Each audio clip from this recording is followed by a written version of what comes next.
नमस्कार दोस्तों, स्वागत है आपका हमारे YouTube channel social study of all classes में। आज हम नए प्रश्नों के साथ हैं, अच्छे प्रश्न हैं।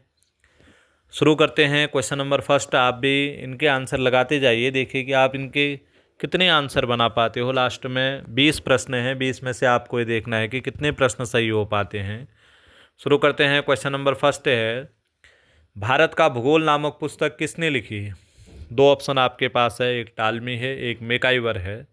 तो आंसर आप लोग लगाइए। तो इसका सही आंसर है भारत का भूगोल नामक पुस्तक टालमी ने लिखी। क्वेश्चन नंबर 2, किस सुल्तान ने कुतुब मीनार की 5वीं मंजिल का निर्माण कराया? इसको आप समझना है। कुतुब मीनार का निर्माण कार्य कुतुबुद्दीन ऐबक ने प्रारंभ कराया था, लेकिन उसका निर्माण कार्य जो है इल्तुतमिश ने पूरा कराया। लेकिन जो उसके 5वीं मंजिल है, 5वीं मंजिल का जो निर्माण कार्य है वह कराया था फिरोज शाह तुगलक ने। ध्यान रखना है, शुरू कराया कुतुबुद्दीन ऐबक ने, अन्य मंजिलों का निर्माण कराया इल्तुतमिश ने, 5वीं मंजिल का निर्माण कराया फिरोज शाह तुगलक ने। अगला प्रश्न बहुत इंपॉर्टेंट प्रश्न है, आप इसका अनुमान लगाइए। किताब उल हिंद रचना के प्रसिद्ध लेखक कौन है? 3 ऑप्शन है, बाबर, अलबरूनी, अमीर खुसरो। तो किताब उल हिंद नामक जो पुस्तक लिखी थी वह अलबरूनी ने लिखी थी। नया प्रश्न आता है, किसने स्वयं को हिंदुस्तान का तोता कहा था? हिंदुस्तान का तोता स्वयं को कहने वाला व्यक्ति कौन था? अबुल फजल, अमीर खुसरो, बलबन या हुमायूं? तो सही आंसर है अमीर खुसरो ने स्वयं को हिंदुस्तान का तोता कहा था। संगीत यंत्र तबला का प्रचलन या तबला का आविष्कार किसने किया? बीरबल, अकबर, अमीर खुसरो या तानसेन? तो सही आंसर है अमीर खुसरो को जो है तबले का आविष्कारक या प्रचलन करने वाला माना जाता है।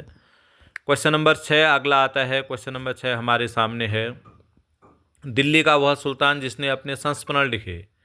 तो हम देखते हैं दिल्ली का वह सुल्तान जिसने अपने संस्मरण लिखे कौन था? गयासुद्दीन तुगलक, फिरोज शाह तुगलक, मोहम्मद बिन तुगलक या बाबर? तो दिल्ली का वह सुल्तान है फिरोज शाह तुगलक।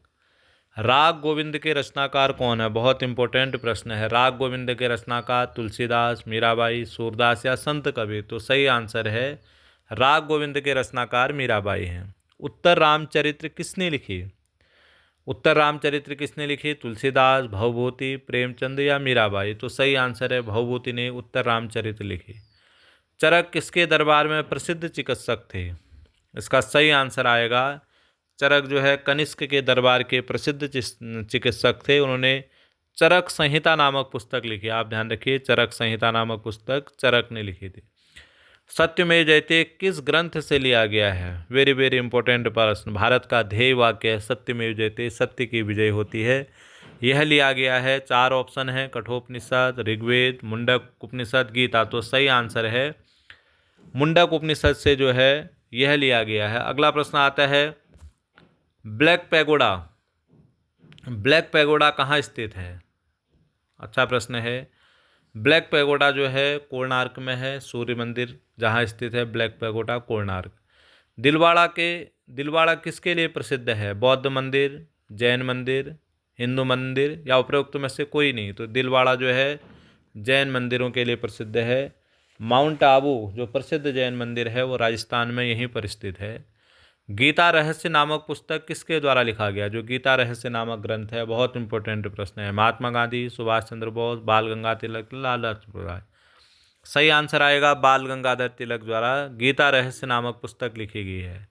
वह कौन सा अमेरिकी पत्रकार जो महात्मा गांधी के भारत छोड़ो आंदोलन के दौरान उसके साथ था? महात्मा गांधी जी के 3 प्रसिद्ध आंदोलन भारतीय राष्ट्रीय कांग्रेस के नेतृत्व में, असहयोग आंदोलन 1920, सविनय अवज्ञा आंदोलन 1930 और भारत छोड़ो आंदोलन 1942। तो इसका सही आंसर आएगा 1942 में, जिसमें गांधी जी ने करो या मरो का नारा दिया था। उस समय अमेरिकी जो पत्रकार था लुई फिशर उनके साथ था।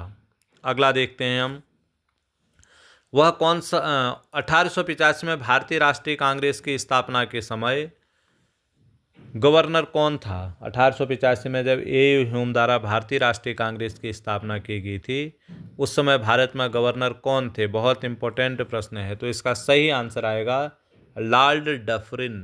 ये लॉर्ड डफरिन इसका सही आंसर है। कांग्रेस की प्रथम महिला अध्यक्ष कौन थी? भारतीय महिला अध्यक्ष। कांग्रेस की जो प्रथम महिला अध्यक्ष है वो एनी बेसेंट है। लेकिन प्रथम भारतीय महिला अध्यक्ष है सरोजनी नायडू। 1925 में भारतीय राष्ट्रीय कांग्रेस की अध्यक्ष बनी थी, नोट कर लीजिए।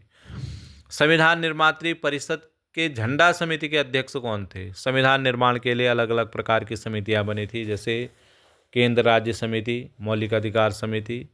इसी प्रकार से झंडा निर्माण समिति थी। उस झंडा निर्माण समिति के अध्यक्ष कौन थे? तो अच्छा प्रश्न है। इसके अध्यक्ष थे डॉक्टर राजेंद्र प्रसाद। दल बदल निरोधक कानून के बारे में कौन सा उपबंध? दल बदल निरोधक कानून जो 1985 में पारित हुआ था, उसका उपबंध संविधान की कौन सी अनुसूची में है? वर्तमान में भारतीय संविधान में 12 अनुसूचियां हैं। उन 12 अनुसूचियों में से जो दल बदल निरोधक कानून है वो संविधान की 10वीं अनुसूची में सम्मिलित है। अगला प्रश्न हम देखते हैं, लास्ट वाला है। राज्य के नीति निर्देशक तत्व में वर्णित अनुच्छेद 44 का संबंध किससे है? जो राज्य के नीति निर्देशक तत्वों में वर्णित अनुच्छेद 44 है, बहुत इंपॉर्टेंट प्रश्न है। इसका संबंध किससे है? इसका संबंध है समान नागरिक संहिता से। आप नोट करके रख लीजिए इसको। अगला आता है ब्लैक हिल, ब्लू हिल और ग्रीन हिल। 3 प्रकार की जो ये पहाड़ियाँ हैं वह कहाँ हैं? ऑस्ट्रेलिया, अमेरिका, रूस या भारत? तो ये जो 3 प्रकार की पहाड़ियाँ हैं, ये 3 प्रकार की पहाड़ियाँ अमेरिका में हैं। ये सामान्य ज्ञान पर आधारित और भारतीय इतिहास, इन विषयों पर आधारित महत्वपूर्ण प्रश्न हैं। तो जो विभिन्न प्रतियोगी परीक्षाओं की तैयारी कर रहे हैं उनके लिए बहुत हितकर प्रश्न हो सकते हैं। आपको वीडियो अच्छा लगे तो प्लीज़ लाइक शेयर करना ना भूलें। बहुत बहुत धन्यवाद।